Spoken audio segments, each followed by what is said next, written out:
My name is Michael Shikatano, and this is Right Here, Right Now, a podcast to inspire the learner inside each of us. In a world that is full of so much information, we will help find and package that information so that you can use it in your lives every day in practical ways.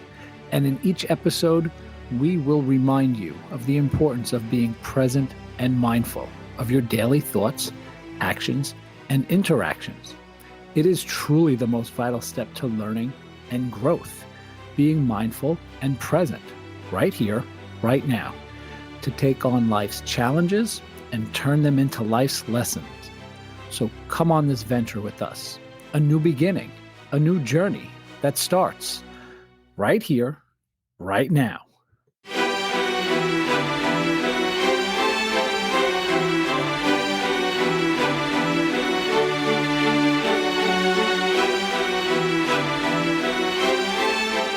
Welcome back, people.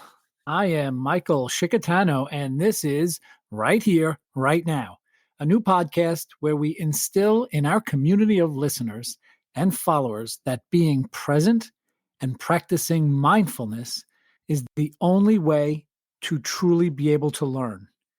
And from learning comes growth, a true transformation that lasts and positively impacts others.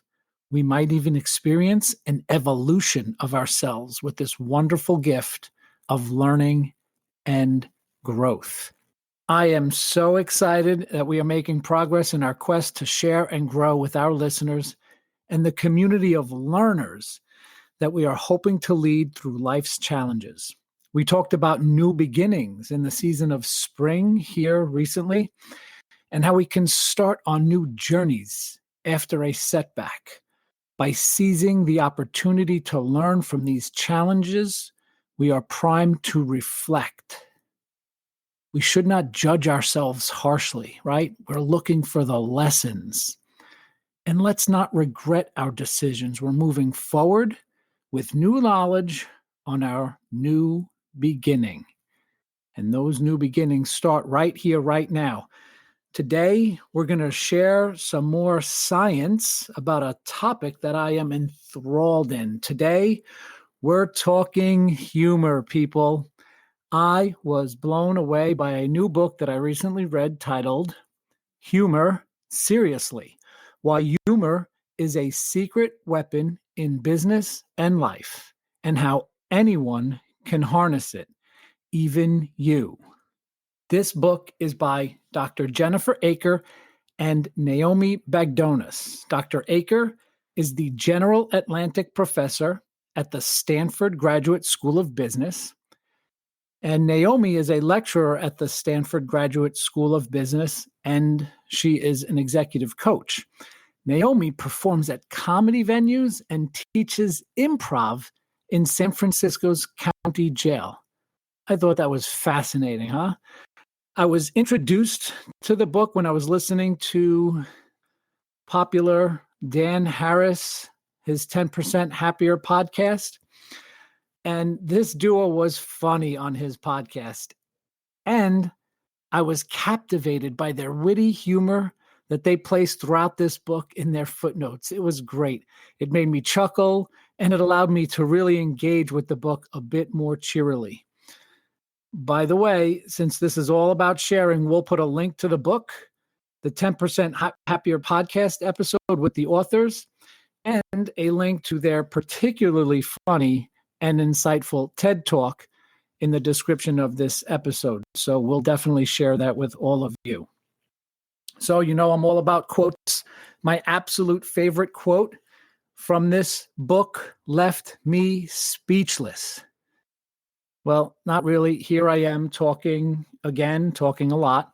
The authors tell us that a hint of levity has the power to transform an interaction, forge a connection, and signal that you see the other person. Wow, right? Transform, forge connections, see the other person. It is unbelievable the power we can wield with humor and levity. And the only way to do this is to be mindfully present right here, right now, right? So what this book did for me was help to validate a feeling, call it an intuition, that I grew up with for most, if not all, of my professional career as a healthcare provider, a career that has given me an opportunity to be a healthcare leader. And really, I have been a huge supporter of humor and try to infuse it into daily work life. And I've been trying to do it for over 20 years. Now, I'm not reporting this to you after reading this amazing book with scientifically backed research that says that humor works at work, people, so that I can somehow maybe bask in the glory of being right about this all along or getting it right over the many years at work. Okay, maybe I am a little bit, but I must tell you that I have met more than a few people that thought that humor has no place in the workplace, especially in the serious business of healthcare and saving lives. But I will tell you that I have seen firsthand that the life that is saved and healed is made better in its recovery with humor. And I won't even throw at you the famous old saying, right, that laughter is the best medicine, although I think I just did. Yeah, imagine? Pretty good. But this is literally what we see in healthcare, okay? We know it is not a cure, but it is a great way to take the mind and help make things a bit more bearable, a bit more tolerable, maybe even an escape from the pain or suffering that someone is experiencing. We've seen it. I've seen it. I've felt it. So we're obviously not talking about making jokes at anyone's expense. This book talks a little bit about that and how you can kind of navigate humor and levity and not really put your foot in your mouth. But we're certainly not doing the making fun or really even poking fun, but we're joking with others. We're finding ways to laugh and to bring levity into difficult situations. And I think that it's something that's not only useful, but it's powerful. I would go on to actually suggest that in the healthcare realm, it is essential. I've seen it with my own eyes. I've heard the raucous laughter at my jokes and puns and witty observations over the years. Really, see, it's just incredible. And now we learn about the science of humor and its positive impact on life's challenges that we will all face. We all have faced those challenges, and I think it can be made a little bit more tolerable if we bring some humor and levity into our lives. And today, I want to focus on one of the many, many great lessons in this book. And these ladies do a fabulous job. It's an incredible book. And I think it helps to put humor into perspective as we navigate our lives. The authors demonstrated that there are 4 deadly humor myths out there. Oh my. They are the things that we think and fear that may intimidate us and prevent us from being natural and comfortable in attempting humor and bringing levity to work and perhaps in life as well. And I want you to take away from this that humor is really not that difficult. Don't try so hard and don't be afraid to try it out. We can look for ways that you can just make light of a situation. And this helps us really not to take ourselves so seriously. And that's what we're talking about here.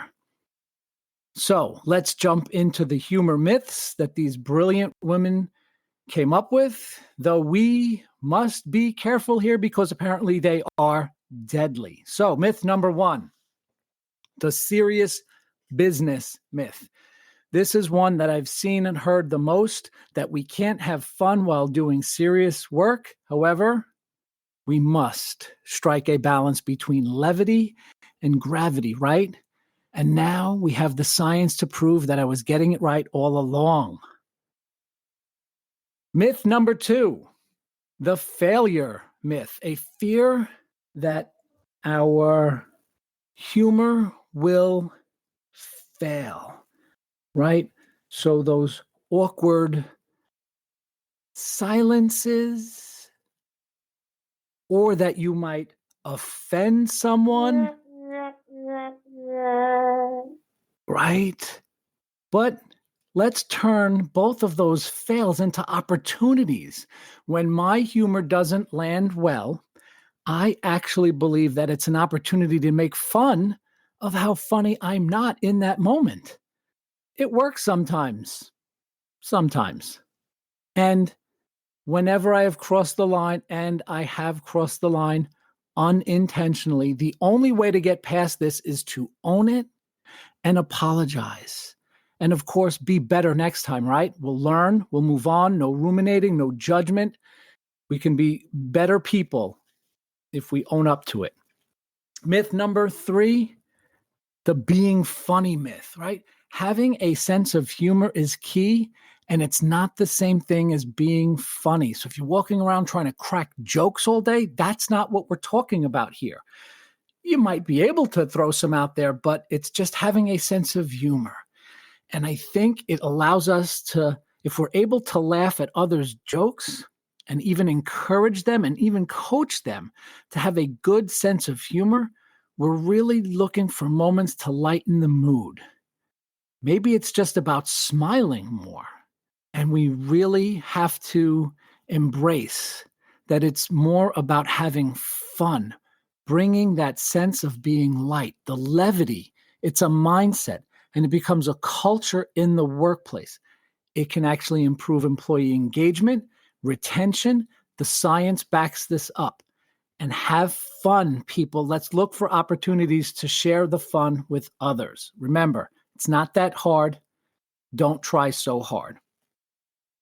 The last myth that we're going to talk about, the born with it myth, the belief that humor is innate and not something that you can learn or get better at.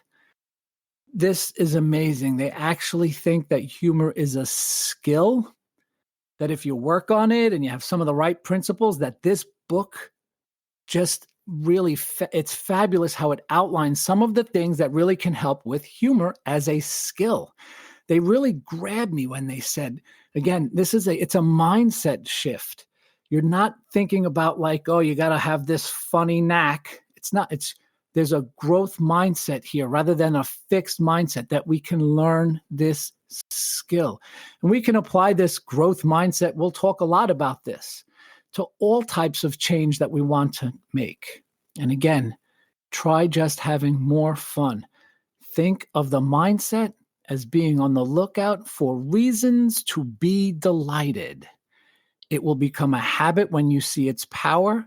It works at work and it works in life, people. So let's just talk about how we can frame the power of humor with being mindful and present in the moments of our lives. So John Sherman once said that if people are laughing, it means they're paying attention. On the flip side of this, it's related to making that powerful connection, that human connection. If you are making people laugh, you likely are paying enough attention to them to help make that connection. And one of the great things about this book, it's the science that the authors bring to light, that levity and humor improves so many facets on an individual level. Our levels of feel-good hormones, right? Dopamine goes up, cortisol goes down. We actually can become more euphoric. We tend to feel better while working if we're in a climate where humor is part of our daily work and our daily culture. Also, humor helps groups of people work better together. So it improves trust and cohesion, and it makes for better teamwork. People are also more open to new approaches and unlocking their creativity found deep within all of us. A culture of levity can help with psychological safety for our colleagues, right? Feeling comfortable at work to be able to speak up when you think that something wrong or something needs to be changed. That's psychological safety. Again, it's a culture. Most profoundly, humor helps to build resilience. And maybe this is what has helped us persevere over the last 2 years. Being open to levity and laughter helped us get through some really, really tough times. Another quote from the book, Henry Ward Beecher, a 19th century American clergyman and social reformer. He summed this last point up about being resilient. He said, "A person without a sense of humor is like a wagon without springs. It's jolted by every pebble on the road." So get out there, people. Let's start looking for levity right here, right now. We will be more resilient. I'm going to end with probably a couple of more quotes here, but one of the other profound lines that the author used, they actually used this in their dedication page of the book. The authors actually dedicate this book to the present, which I thought was beautiful. And they have this lovely little verse that was written below their dedications. They write, "Look to this day, for it is life, the very life of life."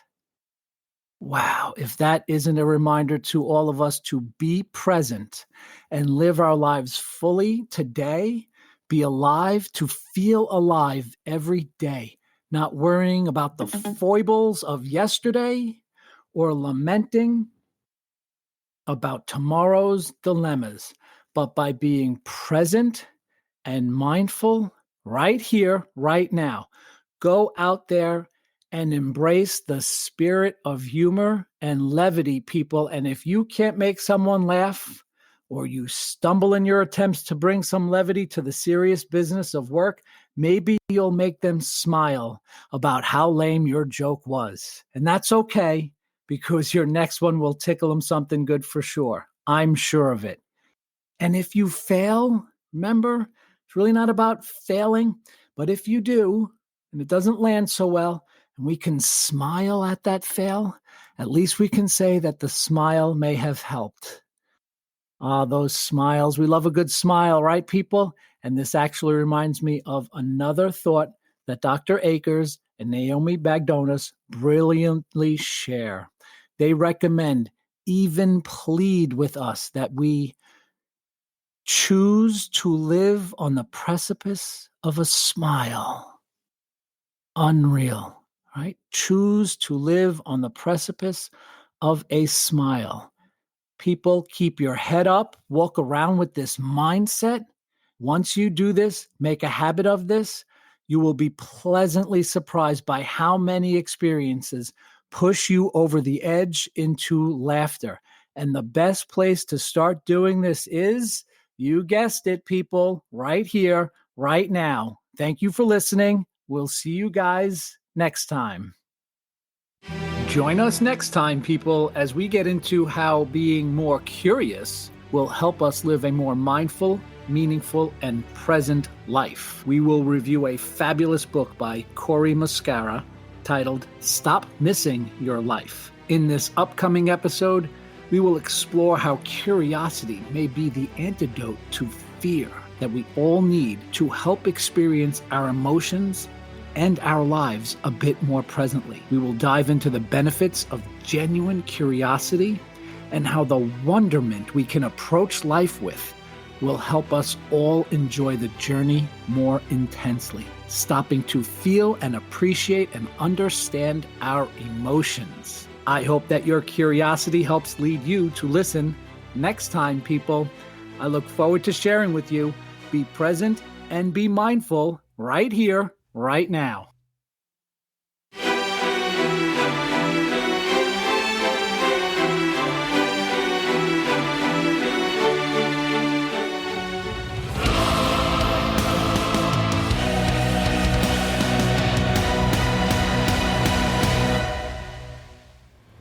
Thank you for joining us. We'll see you next time, right here, right now.